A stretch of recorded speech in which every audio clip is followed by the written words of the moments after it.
La dentelière est avec nous, regardez, et elle donne, je parle de Nathalie Schrad et de Patricia qui est à ses côtés évidemment, parce que ça fait partie de l'excellence à la française, un artisanat d'exception, Nathalie. J'ai rejoint notre dentelière au fuseau. Alors, Patricia a été formée au Conservatoire de la dentelle de Bayeux. Mais alors, avant de passer à la réalisation de la dentelle, moi je vous propose d'abord d'aller faire un tour chez elle, à Magny-le-Désert, pour voir comment est-ce qu'elle prépare sa trame avant de composer sa dentelle.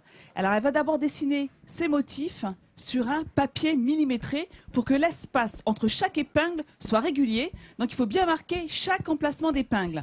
Ensuite, elle va recopier le dessin sur un papier calque qu'elle va photocopier, puis coller sur un support cartonné pour avoir une certaine rigidité quand elle va passer à l'étape du piquage.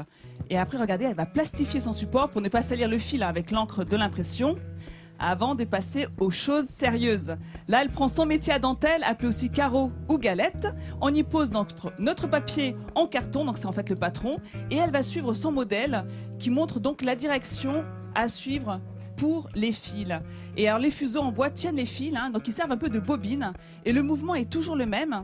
Et pour la confection de ce petit napperon que vous voyez, qui fait 15 cm, eh bien, il faudra compter 12 heures de travail. Et là, alors, ce qui est bien, c'est que Patricia, elle propose des stages. Donc, on peut apprendre la dentelle au fuseau. Regardez toutes ces élèves qui sont passionnés. Regardez notre madame au premier plan qui est très passionnée par ce savoir-faire.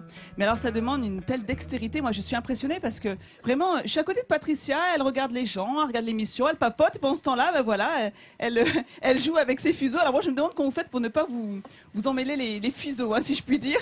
Alors là, il y a combien de fuseaux sur cet ouvrage ? 46. 46 ? Alors, qu'est-ce que vous faites là ? Là, je fais un...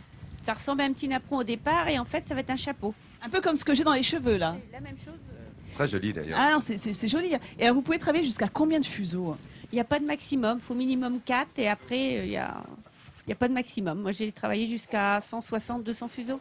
Donc, vous nous conseillez de commencer par 4 fuseaux pour aller au plus simple au départ ? Non, pas forcément. C'est pas la quantité qui fait la difficulté. Donc, des fois, avec 4 fuseaux, c'est plus compliqué qu'avec 20. Alors, regardez, montrez-moi justement comment vous faites. Moi, j'aimerais bien que vous travailliez sur le contour là. Par exemple, pour faire ce trait-là, regardez celui-là. Comment vous faites ? Alors, je mets une épingle sur le côté de la dentelle et avec 2 fils, je traverse les autres.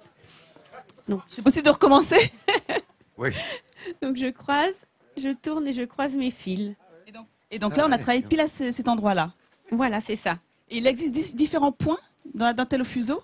Oui, il y a une multitude de points très, très différents. Alors pour finir, je vais quand même vous montrer quelques ouvrages. Regardez, Quelle ça, dextérité elle a, regarde ça, Patricia, Laurent. hein. Elle fait même des œuvres en 3D. C'est un pont imaginaire qu'elle a confectionné. Ou encore, regardez, c'est bien ça, un plateau pour servir son petit apéritif chez soi avec une dentelle sous verre. Donc encore un grand bravo à Patricia parce que c'est important de perpétuer cette tradition. La dentelle au fuseau fait partie de notre patrimoine, c'est une tradition régionale, il faut la sauvegarder. Donc encore bravo pour ce travail et bravo pour ces stages également, pour préparer la relève. Donc on vous laisse travailler et on regardera le résultat final à la fin. Mais là, il y a encore du boulot. Combien d'heures ? 4 heures en tout pour faire tout le motif. Rendez-vous dans Vous 4 finirez heures. sans nous. Bon, Merci beaucoup. bravo Félicitations, encore. Patricia. On regarde votre travail, votre bel ouvrage, comme on dit, jusqu'à la fin de l'émission. Et regardez cette manipulation digitale extrême qu'a Patricia sur son ouvrage. C'est très joli. Alors,